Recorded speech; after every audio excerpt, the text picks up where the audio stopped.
그 부인이 의사 선생님이신데 애들은 3명 있었는데 존경받는 의사가 인도에서, 남편은 이제 영국 런던에 일을 갔습니다. 소프트웨어 엔지니어로 그 직장 취직을 하는 게 쉽지 않았어요. 노력을 해갖고 3년 만에 비자를 받았습니다. 이 비자는 가족을 초청할 수 있는 비자였습니다. 드디어 아내와 아이들을 데리고 이제 영국으로 같이 가서 살 수 있게 되었습니다. 이 부인은 너무 좋아서 드디어 우리 가족이 함께 모였습니다. 나는 오늘부터 새롭게 내 인생이 시작하는 것 같아요.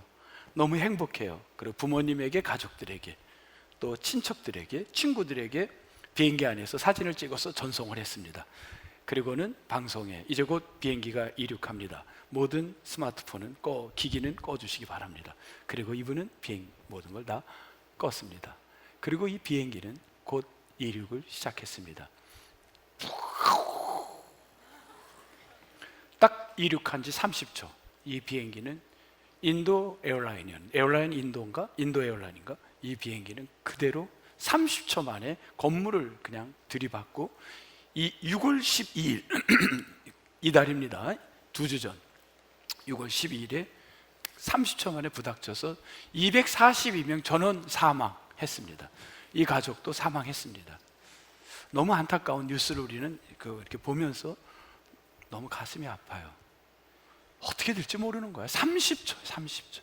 너무 행복해. 드디어 가족이 같이 살게 됐습니다. 너무 행복해요. 30초 꽝 끝.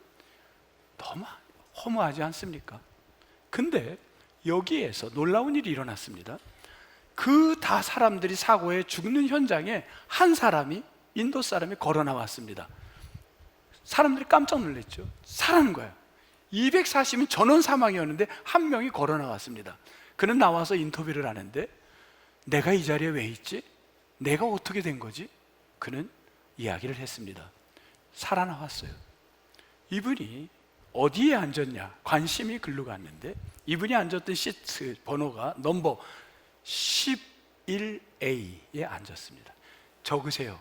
11A.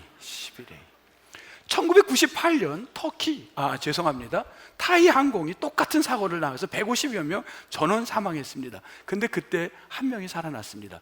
그분이 앉았던 데가 11A. 신기하게 다 사망하는데 11A에 앉은 사람은 역사의 사건 속에 몇 명 살아남은 일이 있었습니다. 그래서 비행기를 타면 어디에 앉아라? 11A. 왜 11A가 살렸을까? 아무도 모릅니다. 근데 11A가 살아난 거예요. 자, 살아난 자 11A와 전도서 이제 1장부터 12장을 마치는 저는 12장의 마지막 장에서 살아남은 11A와 연결시킬 고리를 하나 찾았습니다. 그건 뭐냐면 청년이라는 단어입니다. 여러분의 머릿속에 갖고 있는 기존 관념, 청년의 개념을 갖고는 연결이 도저히 될 수가 없을 겁니다. 왜냐하면 여러분이 생각하는 청년은 어떤 개념이냐면 나이의 개념이기 때문입니다. 우리 집사님, 청년하면 뭐가 떠오르십니까? 젊음. 본인은 청년이라고 생각하세요? 본인이 청년이에요? 30대이신가요? 40대? 근데 청년이에요? 40대가 청년 맞아요? 또 여론이 또 그렇게 몰고 가네. 청년이라고 합니다. 여러분은 어떤 생각으로 청년을 생각하는지 모르는데, 우리가 본인이 청년이라고 생각하는 사람 한번 손 들어보세요. 나는 청년이다. 난 청년이다. 괜찮아요. 자신 있게. 쑥스러우면 반반 드시고, 자신 있으면 높이 드시고. 주라미는 뭐예요? 예? 안 들려. 애매해. 주라미 형제 애매해. 예. 유엔이 정한 나이로 그럼 넉넉하게 한번 보겠습니다. 유엔이 정한 나이는 청년을 몇 살로 했냐면 18세부터 65세로 했습니다. 아, 나 청년이네. 나 청년이야. 와, 이거였구나. 성경에서 말하는, 전도서에서 말하는 청년은 이걸 말했네. 그러면 청년인 분,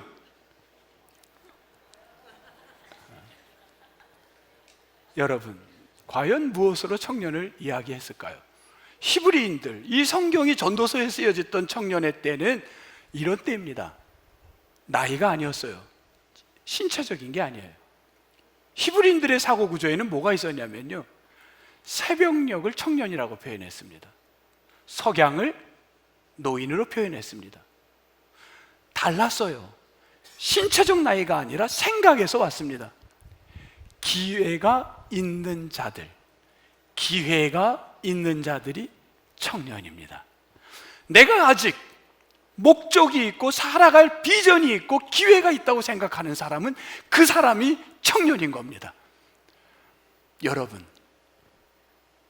살아있는 자들, 11A에 앉아있어 사는 자들, 오늘 전도서 12장에서 내가 살아가야 될 목적이 있는 사람들, 그 사람들은 여러분 청년인 줄 믿습니다.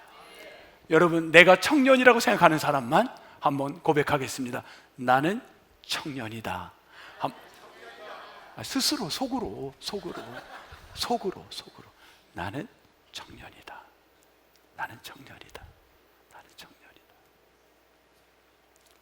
우리 신장로님, 장로님은 뭡니까? 응? 왜 영적은 붙이셨어 거기다 갑자기? 뭔가 자신감이 없으시네.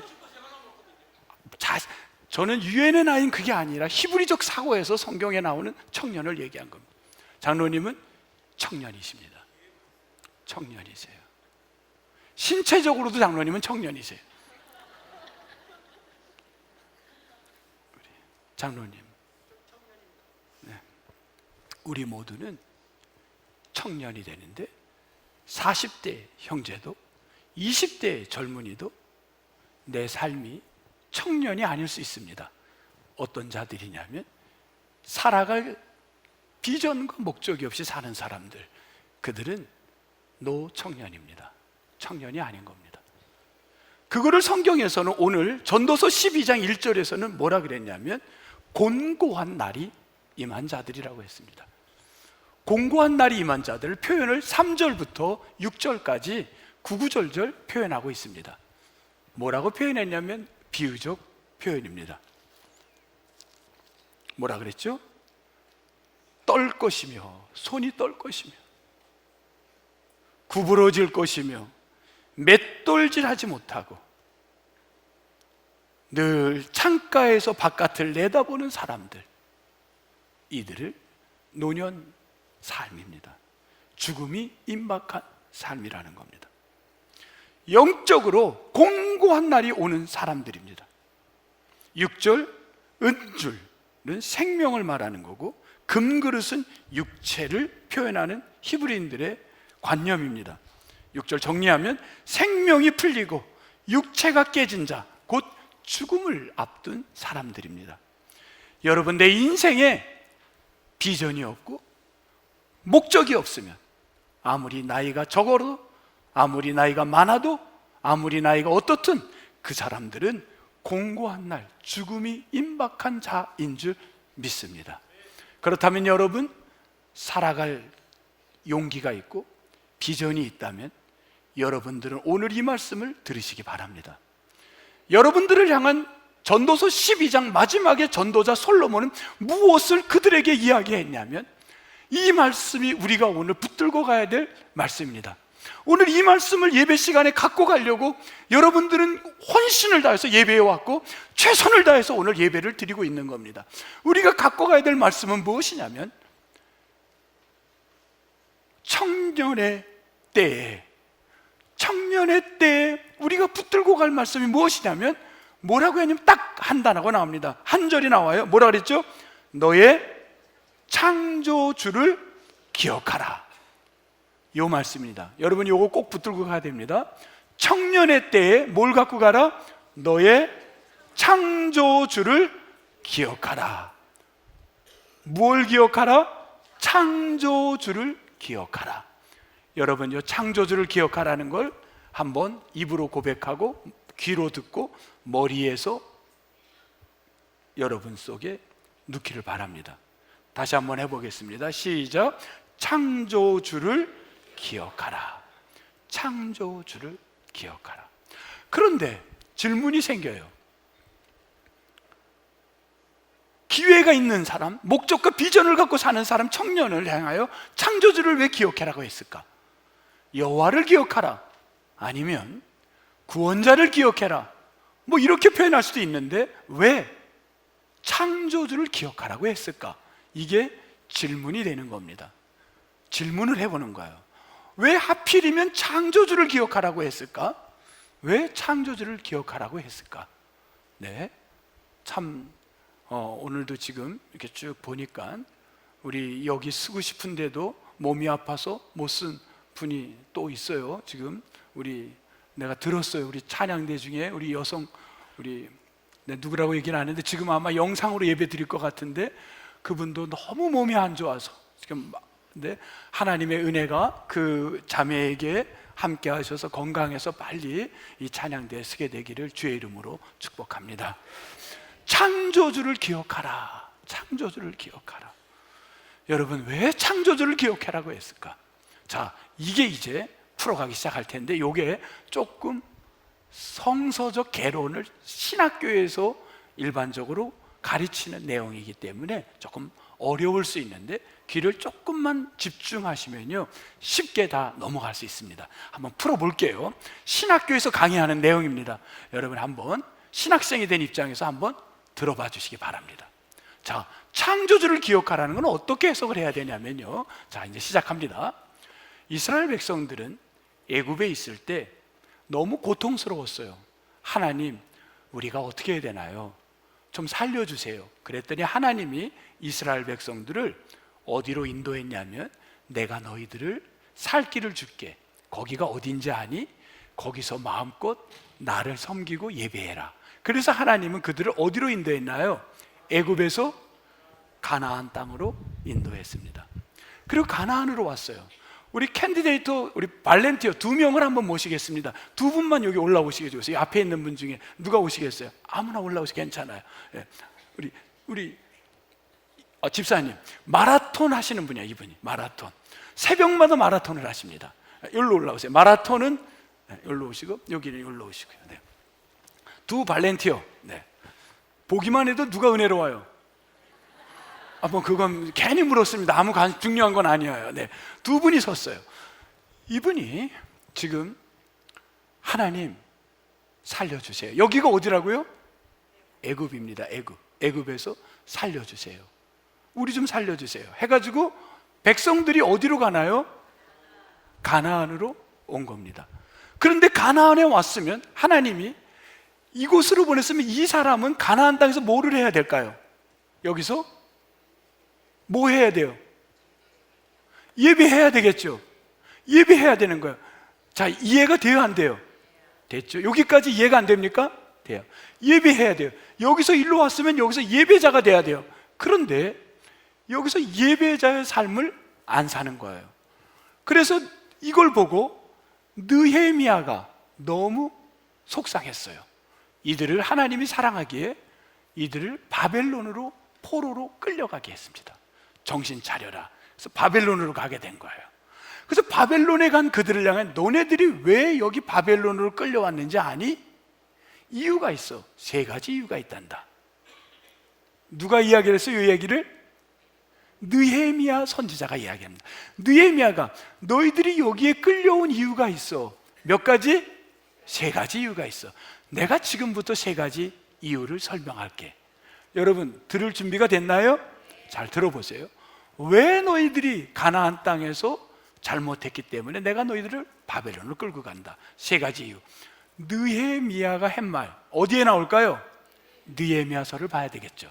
느헤미야 13장으로 성경을 찾아가 보겠습니다. 네, 굉장히 머쓱하시죠? 두 사람은 괜찮아요? 괜찮아요. 서 계세요 좀. 그러면 느헤미야 13장, 느헤미야 13장으로 갑니다. 747면이 되겠습니다. 747면, 747면 느헤미야 13장. 이들이 세 가지를 뭘 잘못했나를 이제 이야기를 합니다. 유다 백성들에게 이야기를 해줍니다. 10절 이렇게 얘기를 합니다. 자, 10절을 들어가기 전에 질문합니다. 하나님께서 이 가나안 땅에 간 12지파 사람들에게 레위 지파를 빼놓은 나머지 11지파에게는 땅을 선물로 줬으니까 안 줍니까? 선물로 줬어요. 거기서 나오는 수확 중에 농산물을 뭐를 해라 그랬나요? 다 너희들이 갖되 그 중에 10의 1은 누구에게 드리기를 원한다요? 하나님의 성전에 바치기를 원했습니다. 그러면 땅을 분배받지 못한 지파가 어떤 지파인가요? 레위 지파였습니다. 레위 지파는 생산을 할 수 있는 땅이 없었습니다. 그들이 먹고 살 수 있는 건 뭘로 먹고 살았나요? 다른 지파 사람들이 10의 1을 낸 걸 갖고 그들이 그걸 갖고 성전에서 봉사하는 사람들이 먹고 살았습니다. 그런데 10절 제가 읽습니다. 내가 또 알아본즉 레위 사람들이 받을 몫을 주지 아니하였으므로 그 직무를 행하는 레위 사람들과 노래하는 자들이 각각 자기 밭으로 하였기로.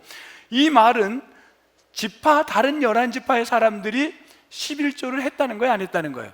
안 했다는 거예요. 첫 번째, 11조를 너희들이 하지 않았다. 이걸 지적합니다. 느헤미야가 1번, 그 다음 2번 어디로 가냐면 17절을 봅니다. 17절. 내가 유다의 모든 귀인들을 꾸짖어 그들에게 이르기를 너희가 어찌 이 악을 행하여 뭐 했다고요? 안식일을 범하느냐. 뭐 했다고요? 안식일을 지키지 않았습니다. 둘째, 주의를 지키지 않았습니다. 첫째가 뭐예요? 11조를 지키지 않았다. 둘째, 안식일을 안 지켰습니다. 세 번째, 23절 봅니다. 같이 읽습니다. 시작. 그때 내가 또 본즉 유다 사람이 아스돗과 암몬과 모압 여인을 맞아 아내로 삼았는데, 세상의 것들을 하나님을 말씀했던 게 다른 여인들과 절대 손을 잡지 말라 그러는데 이들이 다른 여인들을 손을 잡은 거야. 하나님 말씀 어긋난 거예요. 이 세 가지가 느헤미야가 이스라엘 백성들에게 지적했던 세 가지입니다. 너희들이 바벨론의 포로로 끌려온 건 이 세 가지니라. 이제 정신 차려라.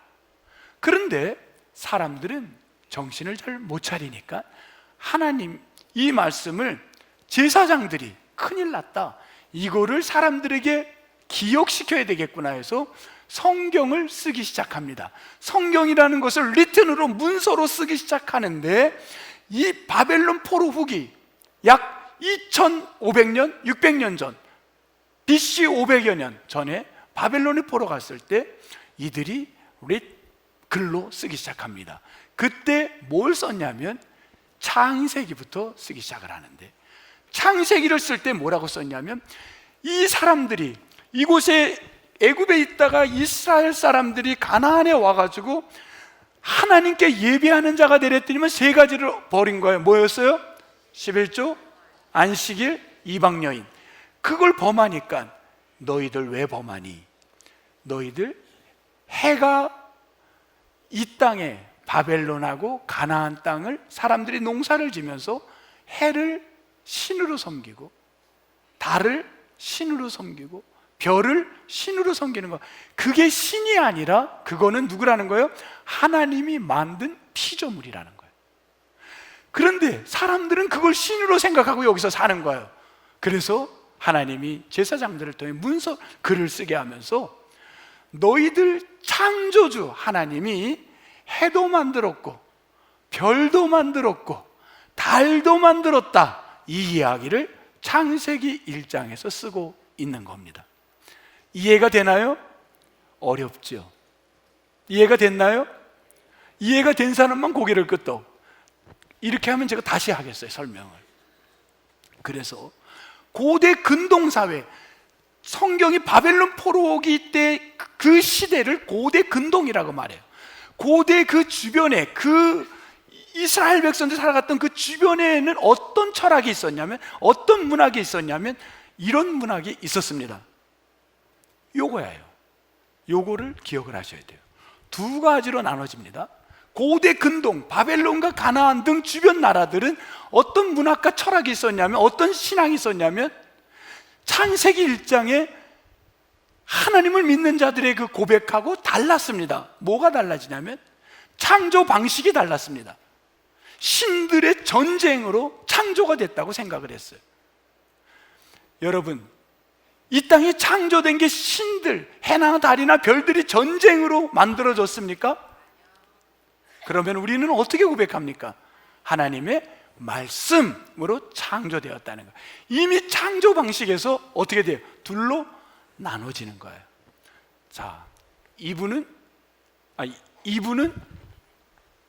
하나님의 방식, 이분은 고대 근동의 방식으로 이제 또 바꿔보겠어요. 옷을 좀 거무스름하게 입었으니까 약간 고대 근동으로 제가 보겠어요.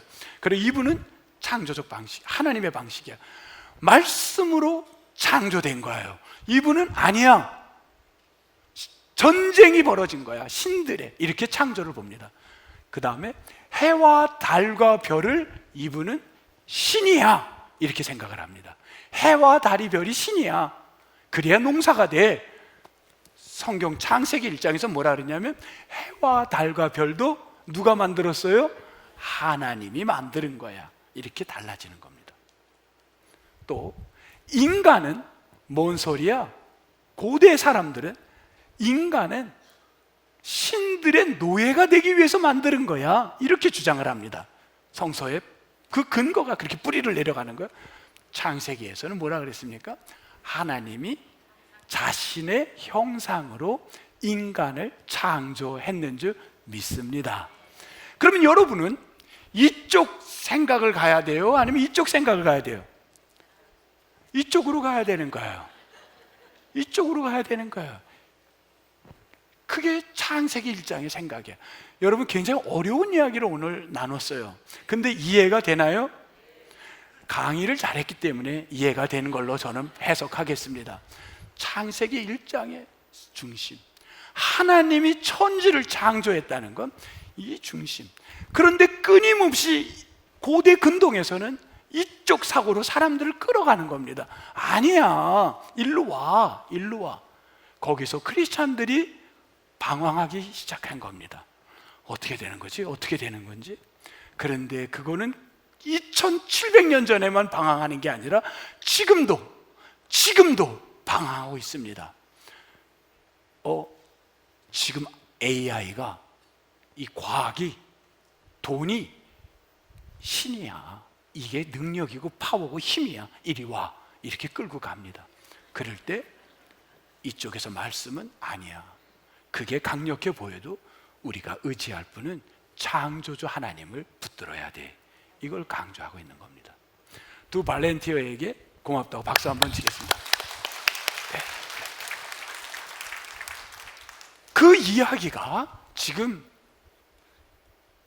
전도자 솔로몬은 인생을 살아보니까 자신이 살아왔던 길이, 처음에는 하나님께 예배하는 자로 1000번째까지 드리면서 철저히 하나님 중심으로 살려고 했지만 살다 보니까 뭘로 갔냐면 자꾸 자신의 고민이 지혜가 있어야 될 것 같고, 그게 힘인 것 같고, 군사력이, 하나님이 군사력을 의지하지 말으라고 했지만, 말을 많이 보관하면 안 된다고 했지만 말이 많아야 될 것 같고, 많은 장비를 가져야 될 것 같고, 많은 주변의 여인들을 거느려야 정략적 권력을, 힘을 가질 것 같아서 하나님 싫어하는 방법을 자꾸 선택합니다.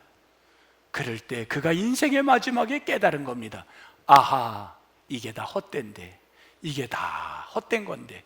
그래서 전도자 솔로몬은 12장에서 여러분, 청년이라고 생각합니까? 아직 기회가 있습니다. 아직 기회가 있는 겁니다. 11A에 앉은 여러분, 살았어요. 여러분은 죽지 않고 사는 거예요. 어제도 솔직하게 죽을 뻔했던 인생이 얼마나 많았습니까? 여러분을 살린 거예요. 그 살아남의 기쁨을 갖고 있다면 여러분 뭘 어떻게 살아갈까요? 창조주 하나님을 기억하며 살기를 축복합니다. 그 이야기예요. 창조주 하나님을 기억하세요. 창조주 하나님을 기억하세요. 살다 보면요, 여러분, 우리 힘으로 될 것 같지만 그렇지 않은 걸 다윗은 날마다 고백했습니다. 그래서 다윗은 뭐라 그랬냐면, 여호와가 나의 목자입니다. 하나님은 왕이십니다. 그는 끝없이 하나님을, 천지를 창조한 하나님임을 고백합니다. 인생에 신기할 정도로 고백했더니만 하나님이 그를 어떻게 하시냐면요, 높이시기 시작해요. 하나님이 높여요. 목동이었던 사람이, 별 볼 일 없던 사람이 하나님께서 그를 들여 큰 인물로 쓰셨는 줄 믿습니다. 우리는 창조주 하나님을 고백할 때, 내 인생의 창조주 하나님을 고백할 때 하나님께서 여러분을 높이시고 축복하시고 세우실 줄 믿습니다. 저는 이케아를 갔다 왔어요. 얼마 전에 갔다 왔는데 거기 가구 같은 걸 사서 조립하는 게 재미도 있고 값도 저렴합니다. 근데 너무 이제 자기 관심 분야만 이렇게 보게 되잖아요. 그걸 빨리 구입을 하고 빨리 이제 나오려고 그러는데 어디로 가야 쇼트웨이, 지름길인지를 잘 몰라요. 너무 복잡해. 그래서 그때 이제 여기가 어디지? 가면서 어디로 가야 되나 할 때 뭘 보나요? 에? 이정표를 보게 되죠. 딱 보는 거예요. 내가 지금 어디 있지? 했더니만 내가 여기 있구나. 그러면 내가 갈 데가 저기네. 근데 이케아는 길이 한 길밖에 없어. 아무리 빨리 가고 싶어도 여길 지나가게 만들어놨어요. 저 사람들이 다 지나가야 돼. 연로에서 싹 빠져서 갈 수가 없는 거예요. 어떤 분들은 또 빠져도 잘도 가시는 분도 있긴 있어요. 근데 그건 지혜로운 분들이고요. 보통은 그냥 갈 수밖에 없습니다. 혹시 여러분 지금 한번 자기를 점검해 보세요. 내가 길을 잃은 거 아닌가? 길을 잃게 되면요, 당황스러워요, 어지러워요, 복잡해요. 지금 영적인 길을 잃게 되면 느헤미야가 3가지를 이야기했는데, 이것 말고도요, 우리 삶에 지금 답답한 분들이 있어요. 여러분의 육신의 눈으로는 못 구분을 합니다. 다 똑같아요. 근데 자기 자신은 알아요. 자기는 알아요. 느헤미야가 굳이 얘기하지 않아도 자기는 알아요. 내가 지금 어떤 상태인지. 그거를 창세기 1장 2절에는 뭐라고 얘기를 했냐면요, 3단어를 썼습니다. 창세기 1장 2절 한번 보겠습니다. 지금 내 상태를 뭐라고 이야기를 했냐면 이렇게 표현을 하고 있습니다. 창세기 1장 2절, 혼돈, 공허, 흑암이 깊음 위에 있다. 영적으로 지금 여러분 혼돈의 상태를 살아가시나요? 공허하십니까? 깜깜한 흑암이 있습니까? 그런 사람들은 이 예배가 여러분 다시금 자신의 길을 찾게 되는 역사가 있기를 소망합니다. 자기는 알아요. 내 상태가 지금 너무 공허한 거예요. 캄캄한 거예요. 하나님, 제가 이 시간 예배를 하고 있지만 내 마음이 공허하고 흑암이 꽉 차 있고 혼돈의 삶을 살고 있습니다. 한마디로 무질서의 삶입니다. 주님, 인간관계도 그렇고 사업도 그렇고 너무 힘들어요. 육체도 다 망가지고 잠도 잘 수가 없고 이런 혼돈의 상태입니다. 천지를 창조하신 여호와께서 혼돈과 공허와 흑암이 있는 곳에 하나님의 말씀이 임할 때, 빛이 있으라 말씀할 때 그곳에 놀라운 역사가 일어났는 줄 믿습니다. 여러분의 심령의 상태에 이러한 축복이 임하기를 주님의 이름으로 축복합니다. 성도 여러분, 한 사람이 몇 년 전에 꽃동네라는 데를 성도분들하고 다녀왔습니다. 꽃동네도 많이 시끄러운 적도 있었어요. 근데 그 얘기를 하려는 게 아닙니다. 꽃동네에서 있었던 그 봉사자들을 통해 들은 이야기를 전하려고 꽃동네를 지금 갖고 온 겁니다. 제가 직접 들은 이야기이기 때문에. 여기에 인고 있는 한 남자분이 돌아가시기 지금 직전인데 딸이 그 아버지를 안 만납니다. 그 이유를 설명하겠습니다. 이 아버지는 그 옛날에 딸과 함께 부인과 세 사람이 살았는데 술만 자시면 부인을 구타를 했습니다. 부인은 견디다 못해 나가서 자살을 했습니다. 그리고 이 남자는 딸하고 완전히 결별을 합니다. 딸은 너무 마음이 아팠지만 아버지를 받아들일 수 없고 아버지는 더 이상 집에 올 수가 없었습니다. 그리고 바깥에 나가서 사시다가 그 분은, 남자분이 IMF를 만나 살 길이 없었습니다. 그런데 집에를 갈 수가 없고 딸에게 갈 수도 없었습니다. 그리고 병들고 길에서 어렵게 있다가 여러 가지 경로를 거쳐 이분이 오신 데가 꽃동네였습니다. 그 꽃동네에서 이분은 어느 날 어떤 계기에 자신의 지금까지 살아온 게 캄캄한 인생, 흑암이었고 어둠이라는 걸 발견합니다. 그것은 뭐였냐면 복음이었습니다. 복음은 그로 하여금 네가 얼마나 어두웠는지를 스스로를 느끼게 했습니다. 그래서 그분은 너무 가슴이 아파가지고 자신의 지나간 캄캄한 세월이 너무 안타까웠고 속상했습니다. 그런데 이미 그거를 다시 기회를 잡고 할 때는 병들었고 딸하고는 이미 멀어진 사이가 된 것입니다. 그는 너무 기뻐서 딸에게 전화를 했지만 그 딸은 아버지의 전화를 받지 않았습니다. 그런데 이분의 병색은 짙어져서 이제 곧 생명이 끝나는 날이 다가오고 있었습니다. 본능적으로 알았고 그는 봉사자들의 도움을 받아 하나를 영상으로 자신의 육성 목소리를 남겼습니다. 딸아, 너무 보고 싶다. 그런데 나는 너를 만날 자격이 없는 걸 알고 있다. 미안하다. 그래도 보고 싶다. 이 아빠가 너를 위해서 사실 선물을 하나 남긴 게 있는데 이게 너에게 선물이 되면 좋겠다. 내가 남긴 건 성경 말씀을 66권을 쓴 거예요. 자기가 돈이 없잖아요. 뭘 하겠어? 성경을 남겼어. 이걸 너에게 꼭 전해주고 싶다. 그리고 부탁 하나 할게. 요거는 꼭 들어주면 좋겠다. 내가 사회를 위해서는 내 몸을 다 기증을 하려고 그러는데 너의 사인이 필요하다고 한단다. 그것만은 사인해 주면 좋겠다. 우리 먼 훗날 하늘에 가면 그때는 행복하게 다시 살자. 그리고 이 아버지는 인생의 뒤늦게 어찌 보면 녹음을 남긴 겁니다. 조금만 더 일찍 만났으면 얼마나 좋을까 하는 저는 안타까운 이야기를 들었는데 그 이후에는 어떻게 됐는지 모르겠어요. 그분이 돌아가셨는지 그걸 어떻게 딸에게 전달됐는지 거기는 모릅니다만 여러분 아쉬워요. 기회를 조금만 더 빨리 가졌다면 얼마나 좋았을까. 그러나 그는 인생 마지막에 청년의 사명을 창조주 여호와 하나님을 기억하며 감당하려고 몸부림했는 줄 믿습니다. 성도 여러분, 우리 교회는 2014년부터 농촌교회를 방문하기 시작했습니다. 그래서 11년 동안 농촌교회를 지금까지 방문하고 있습니다.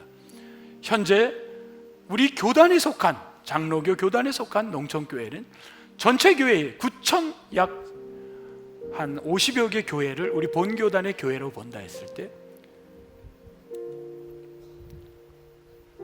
몇 개죠? 3,038개의 농촌교회가 있다고 합니다. 실제로는 2,130개 몇 개의 교회가 있습니다. 어쨌든 3,038교회를 농촌교회. 저는 이번에도 사실은 이 교회를 잘 모르고 추천을 다 이렇게 받습니다. 매년 추천을 받아서 가는데 교인이 20명 있는 교회도 있고 10명 있는 교회도 있고 그 예배당이 꽉 차면 40명입니다. 한 번도 40명을 다 차서 예배 드린 적이 없습니다. 지금까지 농촌교회들이 동부교회가 오신다니 이 목사님들이 너무 기뻐합니다. 우리 동부교회는 지금까지 농촌교회를 갈 때 뭘 가서 해주고 그러는 데는 않습니다. 수직적 관계를 그렇게 이게 좋지 않다고 봤습니다. 가서 예배자로서 가서 아무것도 하는 게 없고 섬기고 옵니다. 그런 저희들 뭘 우리가 자랑할 게 있습니까만, 그 교회가 저녁 예배가 1시, 2시에 오후 예배가 있는데 예배 시간을 3시 반, 4시로 바꾸면서까지 기쁨으로 준비한다는 이야기를 들을 때 너무 부끄럽고 너무 참 미안하고, 점점 연세가 들어가서 70 넘은 어른들만이 예배자로 있다고 합니다. 여러분, 그 자리가 동부교회를 자랑하고 여러분이 가서 드리는 걸 자랑하는 자리가 되면 안 됩니다. 창조주 하나님만을 높이시는 자리가 되기를 소망합니다. 겸손한 모습, 섬기는 모습, 그 모습으로 가서 농촌교회 상황을 그대로 보고 오십시오. 그리고 기도하십시다. 이게 창조주 하나님을 믿는 자의 자세라 저는 믿습니다.